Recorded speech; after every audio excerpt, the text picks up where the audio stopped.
Good evening. If, like me, this is your first visit to Ushaw College, you will find it a strange, new world. This vast, dignified building, seems like any ordinary school, but it is obviously more than that. The scholastic gown is replaced by the black robes of the priesthood, the mortarboard by the biretta. For Ushaw College is one path toward the priesthood in the Catholic Church.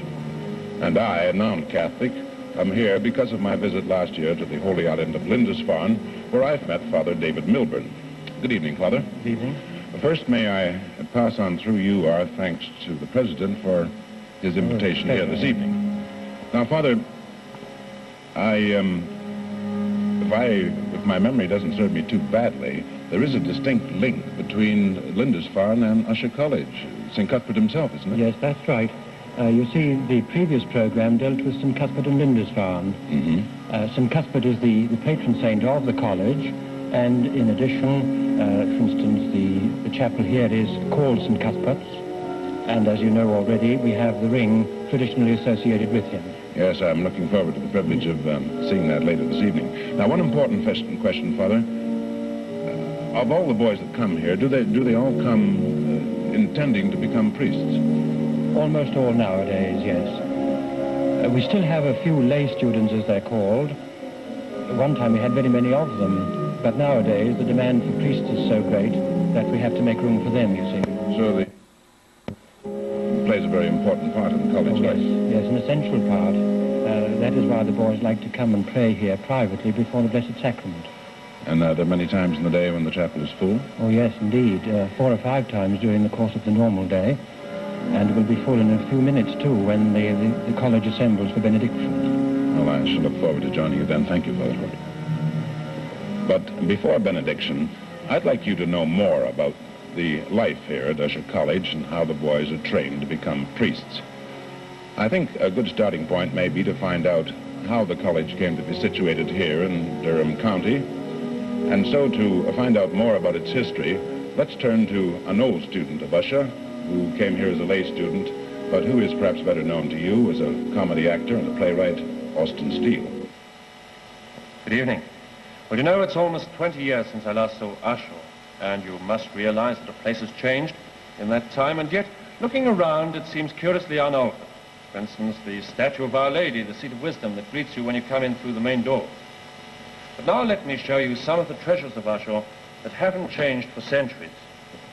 A wonderful silver plate here, which is part of the history of the college, and which has been set out especially for us this evening. At the top here, you see the wonderful coffee pot, the sugar duster, the altar cruets, and finally the president's goblet.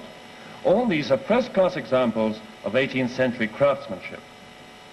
Well, as I said, they are part of Ushaw's history. And even though the college was first opened in 1808, its beginning must go much further back in time, back to Tudor times in fact, because this was the time when Catholics were persecuted and they fled the country over to the continent. And as a result of this, the English College of Douay was formed. In those days, Douay was part of the Netherlands and not in France. Here, priests were trained to be sent back to England to keep the Catholic faith alive. For 200 years, this continued until the outbreak of the French Revolution. And then the College of Douay was swept away, and the silver, which had been used almost every day, was buried and later retrieved in 1863. And by that time, persecution in England had ceased. Things had become much easier for the Catholics. And so the training of priests once again began in this country. Some Douay students came with their master to Tudhoe in County Durham, and the college was established at Crook Hall. And then when it was built, at Ushaw itself. But so much for the past. What is Ushaw like today in 1961? Well, to find out, let's talk to 2 boys from the junior part of the school. And first we'll meet Brendan Murray. Hello, Brendan. You're 12, is that right? Yes, sir. 12. How long have you been at Ushaw, Brendan? Since last September, sir. And when did you first decide that you wanted to become a priest? When I was 7. And what did you do about it?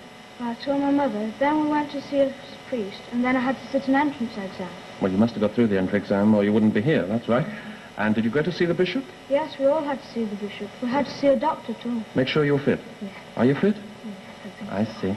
Well, let's meet another boy who's a little older, but still in junior school, and that's John Rope from Birkenhead. That's right, yes. A Scouser. That's it, yes. How long have you been at Ushaw, John? This is my 4th year now. And what are you doing at the moment? At the end of this year, I take my GC at advanced level. I see. Well, let's trace a life and a day in the life of a student, shall we? Brendan, what time do you get up in the morning? 6:45, sir. And do you ever sleep in? No. Where do you sleep? In the junior house dormitory, sir. I see. And you, John? I sleep in a room, sir. It's a combination of study and bedroom. I see. You ever sleep in? No. What gets you up in the morning? A bell, sir. Loud bell? Very loud, sir. Well, you can't sleep in, and you? We get a gong, sir. Very loud gong. Well, I expect the sound that you like best is the sound of the bell of the refectory. Is that right? Oh, yes, sir. I bet you do. Well, thank you very much for helping me, and you'd better get back to your classes. They'll be wondering what's happened to you. And incidentally, for those of you who don't know, refectory is the Ushaw term for dining hall. Of course, this time it is empty. You can see the tables here set ready for the next meal. But if we'd been earlier for the midday meal, this is what we would have seen. That we have already reached the point of deciding to get rid of him. This affair clinched his fate as far as Tenzing and I were concerned, and he left promptly the next morning. His behavior throughout was in marked contrast with that of the rest, and the grievances which he had. But, as I said, the refectory is empty now. No one is reading, while from the great chimney breast the portrait of Cardinal Allen, founder of the Dowie College, looks down on these empty tables. No, things haven't changed very much from my time. But let's go over to the classrooms and have a look at some of the boys working, shall we? And ambulacrum, you say, is the Ushaw word for corridor. That's right. Oh, this is Father Bell, by the way, who is prefect of studies. Now, what exactly is a prefect of studies? Well, it means that I'm in charge of the studies of the boys from the age of 11 till they pass through the 6th form and begin their course of philosophy. Now, can you give us some idea of the daily routine? Yes, study begins at 8:30 in the morning and finishes at 7 at night. 7? Yes, but they've had a long games period in the afternoon and recreation again after 7. But let's look in on part of the 4th form. We call this form grammar.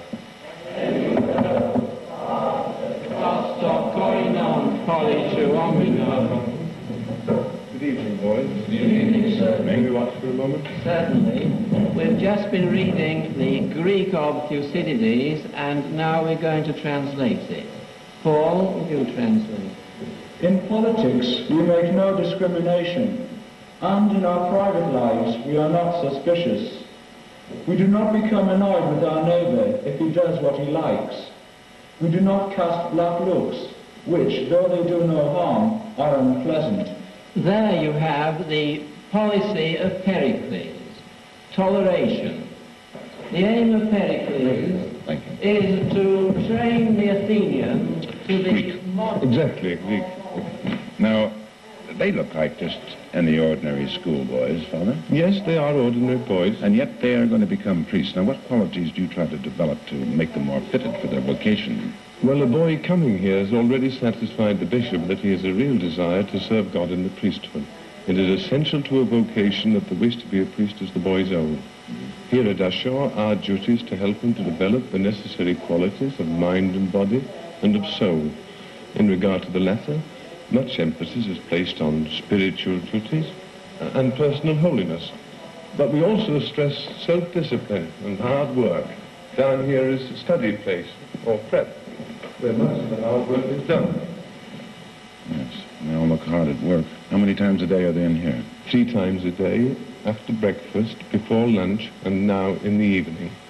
And that chap keeping a watchful eye over them, is he one of the teaching staff? No, he is one of the senior students, a divine.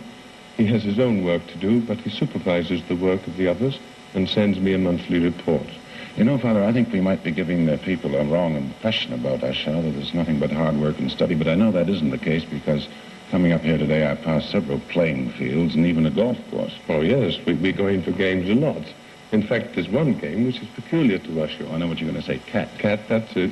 Well, to show you more what the game of cat is, we recorded earlier today these scenes out on the playing fields.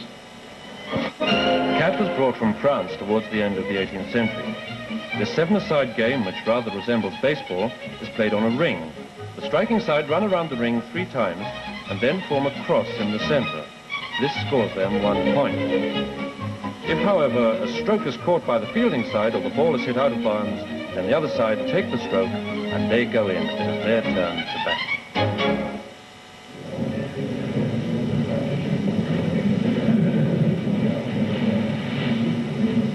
And very good he is, too. I must say, I never expected to see billiards in Ushaw College. Come to think of it, there's no reason why there shouldn't be. Tell me, Father Loftus, what do you call this room? Oh, this is Divine's playroom. What's that mean? Well, Divines are the senior students, and playroom is simply the Ushaw term for a common room. Oh, I see. Now, do I understand correctly that you deal exclusively with the senior students? Yes, I do. I lecture in moral theology, and I also direct the studies of those from the age of 19 onwards. So they come to you after they've finished their grammar school education? Yes, they have a course in philosophy for 2 years, and then they begin their 4-year theology course, during which they're known as Divines. I see. So a boy would be 24 or 5 before he could be ordained as a priest? Yes, church law requires that he be 24 at least, although during these last 4 years he will have received minor orders, which entitle him to wear the cassock and the collar, as you can see. Do you think that we might go over and have a word or two with By all means. Thank you. Good evening. May I have a word or two with you? Yes. May I have your name? My name is Michael Banks. And where do you come from? I come from Stockton-on-Tees.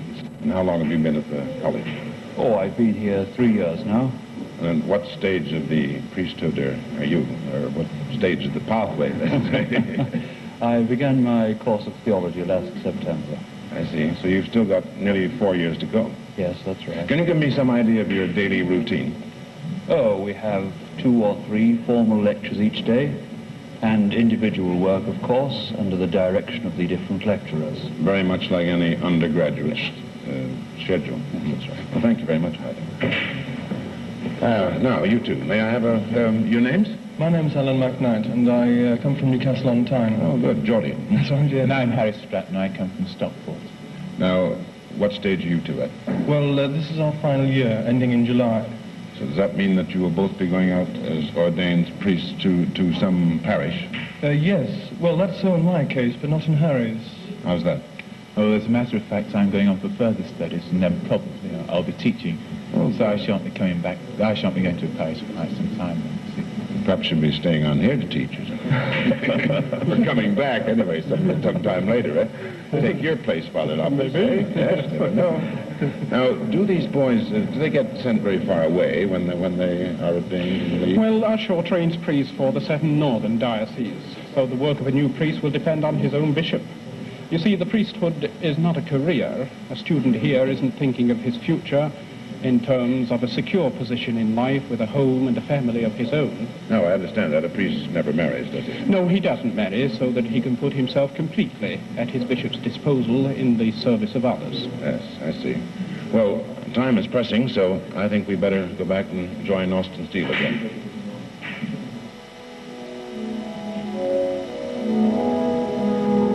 After the chapel, one of the most imposing buildings at Ushaw College is this magnificent library. There are over 40,000 volumes on these shelves, most of which are priceless. And to tell us something about that, I'd like to have a word with the man who looks after the library. That's Father Payne. Good evening, Father. Good evening. Father, could you tell me something about the books that form the basis of the library here? Yes, well, the basic collection is of books which belonged to the English Catholics during the penal days. Yes. Some were printed secretly in England, and some were smuggled from abroad. Yes. Now, here is one printed abroad in the 16th century. I see. Well, earlier I said that these books were priceless. Is this true, priceless? Well, priceless is too general a term. Yes. We haven't got a first folio of Shakespeare or Caxton, no. But we have some very valuable medieval manuscripts, yeah? and 1 or 2 even unique books. May I show you one? Yes, I'd love to see it. Oh, this is wonderful, isn't it? This is a Spanish Franciscan choir book. Yes. You can stand on a stand like this yes. in the priory church. What a beautiful piece of work that is. And on this side we have? We have a 15th century early printed book, which belonged to one of the monks of Durham. You see the original binding, and there you have the actual signature of the monk. And that name reads? Thomas Swalwell. He was one of the last monks of Durham Abbey. I see. Well, I know another treasure you have in the library here is a letter from Charles I. Yes. There you have it. At one time, it was supposed to be unauthentic, but actually, as you see, it has the King's signature and dated from our court of Oxford in 1644. They have proved that it's real. They have, yes. Father, one of the famous old students of Ushaw is, of course, the poet Francis Thompson. Have you any of his manuscripts or works in the library here? Well, we have one or two. Yes. And here we have one which was given to us by Wilfrid Mennell, his literary executor and patron. Do notice the clear, childlike handwriting. To the English martyrs. Yes. Well, finally, one last question, Father. With all this wonderful library, all these books, do the students use it? Well, some of the 40,000, I should say, are used. But as you can imagine, it's the seniors, the professors who use it mostly, and the students can with permission and under the direction of the professors. Yes. Well, thank you very much indeed, Father Payne. Well, that sounded to me like the bell for benediction. Yes, benediction in 5 minutes' time. All right, well, I think I'll come down to the church with you. By all means. Thank you.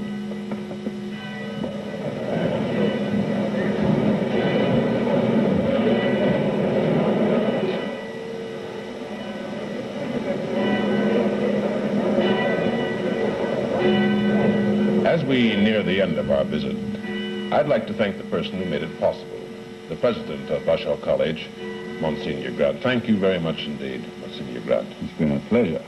And I'd like to thank you, too, for showing me St. Cuthbert's ring. Do you think we might show it to the viewers? Certainly. It's a gold ring with a rather roughly cut sapphire stone. That three-pronged device, I presume, is for security reasons. Yes, it's sealed on. The ring was presented to the college in 1858 at the time of our Golden Jubilee. Is it ever worn? Yes, it's worn by the bishop of the diocese whenever he ordains priests at Ushaw. Now, one important question. Do you not feel that a boy coming to this college at the age of 11 is not too young to make such an important decision about his own future? Well, he's not too young at that age to have a real desire to become a priest. He comes here to test the source and quality of that desire. Maybe that it vanishes. If so, he leaves. But if it is really deep-rooted, then it is protected and strengthened and nourished by the life at Ushaw. I see. Ushaw College must have contributed a great deal over its 150 years of history to the church. Yes, in that time, Ushaw has trained about 2,000 priests. Most of them have worked out of the limelight in the parishes of the north of England. But that has been Ushaw's greatest contribution to the life of the church. But I believe some of your priests have reached degrees of eminence and distinction in the world. Oh, yes. There's Cardinal Mary Delval, who was the Secretary of State to Pope Pius X. And then 4 of the 7 Cardinal Archbishops of Westminster since 1850 have been sons of Ushaw, including the present Archbishop, Cardinal William Godfrey. Really? Now, what of the future, Monsignor? The world is changing all the time. Do you feel that the role of the priest is going to change as well? Yes, to some extent. The priest will have to adapt himself to changing times. But the essentials of his work cannot change. Teaching the unchanging truths of the Catholic faith and ministering to the spiritual needs of his people, his basic role will never alter. Mm-hmm. And in the same way, Ushaw College is both changing and unchanged. Exactly. Our academic courses are fuller and more varied. Modern educational techniques are both used and taught to our future priests. But the process of character formation and spiritual training, they must remain basically the same. I understand. Our students are being trained for a life of complete dedication to God in the priesthood. They must then acquire that self-mastery here which is necessary for it. The path to the priesthood is a long and a testing one, but it is readily made by those who really value the prize at the end of the road. I see. Well, thank you very much indeed, Monsignor, and I mustn't keep you from benediction. Now, will you come along with me? Thank you.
Sacramento mirabili passionis tuae memoriam reliquisti, tribuae quesumus idanos corporis et sanguinis tui sacra mysteria venerari, quod redemptionis tuae fructum in nobis iuditer sensiamus, qui vivis et regnas in saecula saeculorum.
Blessed be God.